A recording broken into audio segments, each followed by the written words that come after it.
Hello friends, my self Milind Kumar Gautam और आपका स्वागत है मेरे यूट्यूब चैनल में।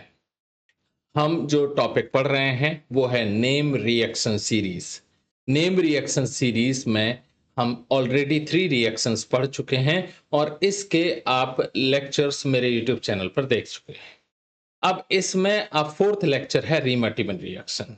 ये अल्कोहल फिनॉल ईथर में फिनॉल सेक्शन की एक मेन नेम रिएक्शन है जो एज अ नेम रिएक्शन पूछी जा सकती है या एज अ कन्वर्जन यूज हो सकती है या वर्ड प्रॉब्लम में यूज हो सकती है। और इसका कुछ थोड़ा सा एडवांस फॉर्म जी मेंस वगैरह में भी पूछा जा सकता है। तो हम शुरू करते हैं रीमर्टिबल रिएक्शन।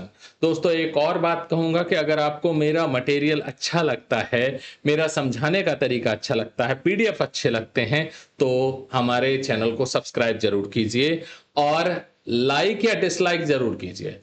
अगर अच्छा लग रहा है तो लाइक कीजिए, बुरा लग रहा है, मटेरियल अच्छा नहीं लग रहा है तो डिसलाइक कीजिए, लेकिन कीजिए जरूर, कुछ ना कुछ तो कीजिए। ठीक है, पढ़ते हैं नेक्स्ट। अब इसमें सबसे पहले है फिनॉल पर किस तरीके से ये क्लोरोफॉर्म और NaOH रिएक्शन करता है, वो हम एक रिएक्शन देख लेते हैं। नेक्स्ट अब इसकी हम मैकेनिज्म देखेंगे। देखिए, सबसे पहले क्या होता है, क्लोरोफॉर्म NaOH के प्रेजेंस में रिएक्शन करके ऑर्थो पोजीशन पर CHO अटैच कर देता है। थोड़ा सा इसमें रिएक्शन जब पढ़ोगे तो याद करना ही पड़ता है। CHO अटैच कर देता है और ये बन गया ऑर्थो सैलिसिलैल्डिहाइड। और जब CHO पैरा पोजीशन पर होता है तो पैरा सैलिसिलैल्डिहाइड। ध्यान रखना है कि यहाँ पर जो ऑर्थो प्रोडक्ट है वो मेजर फॉर्म होता है, ज्यादा क्वांटिटी में ऑर्थो प्रोडक्ट ही फॉर्म होता है। अगर किसी रिएक्शन में ऑर्थो और पैरा दोनों फॉर्म हो रहे हैं तो उनको स्टीम डिस्टिलेशन से सेपरेट कर सकते हैं। स्टीम डिस्टिलेशन का तरीका वही है कि अगर दोनों के बॉइलिंग पॉइंट में डिफरेंस है तो एक वोलेटाइल होगा, स्टीम वोलेटाइल होगा, एक नहीं होगा, तो दोनों को सेपरेट किया जा सकता है। ये एनसीईआरटी की थ्योरी है। On treating phenol with chloroform in presence of sodium hydroxide CHO group introduced at ortho position of benzene ring, this reaction is known as Reimer Tiemann reaction. फिर उसके बाद में क्या होता है, जो इंटरमीडिएट, अभी इंटरमीडिएट क्या होगा कि हमारे जो मैकेनिज्म करेंगे उसमें फॉर्म होगा, तब हम देखेंगे कि उसमें किस तरीके से हाइड्रोलिसिस होता है और सैलिसिलिक एसिड बनता है। ये सेकंड पॉइंट जो है वो मैकेनिज्म के बाद समझ में आ जाएगा। तो देखते हैं मैकेनिज्म क्या है। सबसे पहला स्टेप होता है फॉर्मेशन ऑफ इलेक्ट्रोफाइल। सबसे पहले NaOH Na+OH- बनाएगा। अब इलेक्ट्रोफाइल किससे बनता है, क्लोरोफॉर्म से। यहां पर क्लोरोफॉर्म का जो एक कार्बन है इसको अल्फा मार्क कर देते हैं और इस प्रोसेस को अल्फा एलिमिनेशन रिएक्शन कहा जाता है। Alpha elimination reaction. Alpha elimination का मतलब होता है जिसमें अल्फा पोजीशन से ही दो एटम रिमूव होते हैं। जैसे यहां पर सबसे पहले OH- की हेल्प से ये H+ रिमूव होगा, तो यहां पर क्या आ गया, नेगेटिव चार्ज। फिर जो 3 Cl हैं इनमें से कोई एक Cl रिमूव हो जाएगा बॉन्ड लेकर। आप देख रहे हैं ये वाला बॉन्ड लेकर जाएगा। जब क्लोरीन बॉन्ड लेकर जाएगा तो किस फॉर्म में जाएगा, वो Cl-। तो यहां पर जब क्लोरीन गया तो इस पर क्या आ जाएगा, पॉजिटिव चार्ज, और नेगेटिव चार्ज चार्ज ऑलरेडी है, तो इसीलिए ये क्या हो गया, न्यूट्रलाइज हो गया। तो आप देख सकते हैं इसमें इस कार्बन पर कितने इलेक्ट्रॉन है, 6 इलेक्ट्रॉन। इसीलिए ये क्या है, इलेक्ट्रॉन डेफिशिएंट है, इसीलिए इलेक्ट्रोफाइल है और इसका नाम होता है डाइक्लोरोकार्बीन।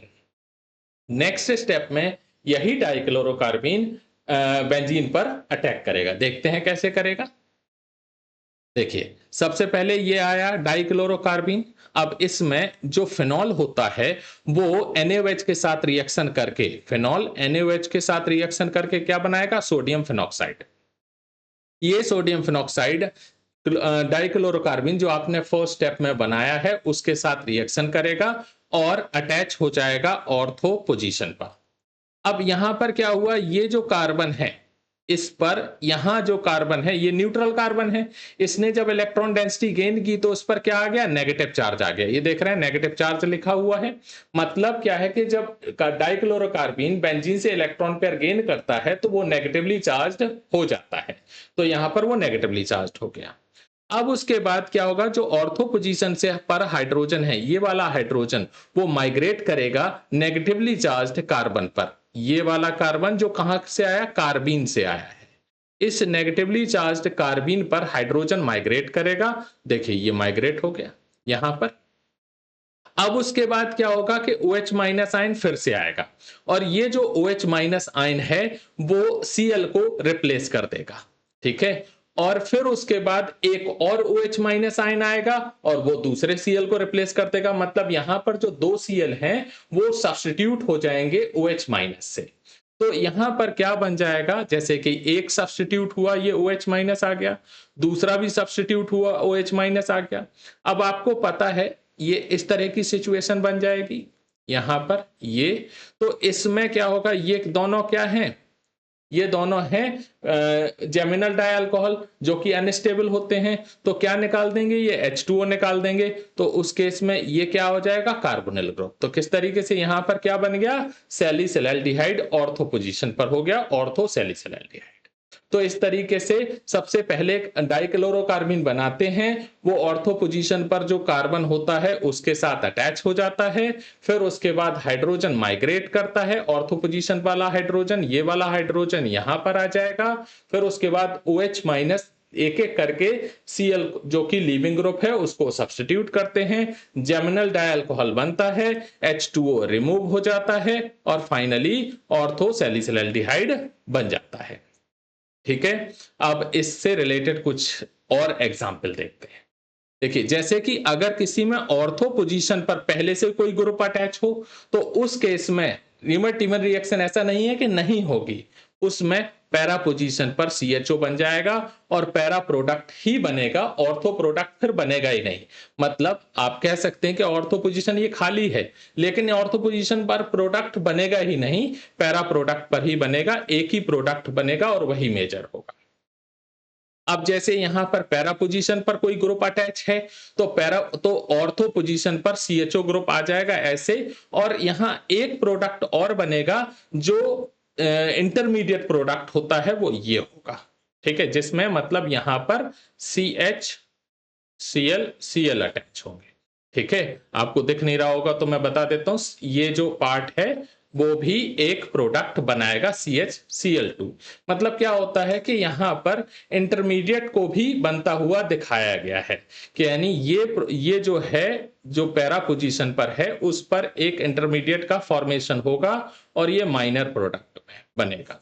इस क्वेश्चन को मतलब इस रिएक्शन को मैंने इसलिए लिया है क्योंकि ये एडवांस में पूछा गया है, मैट्रिक्स मैच वाले क्वेश्चन में था ये, मोर देन करेक्ट आंसर में इसको भी लिया गया था कि ये भी बनेगा, तो इसीलिए मैंने इसको इसमें डाल दिया है।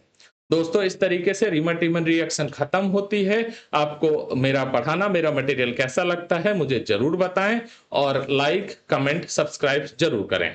Thank you.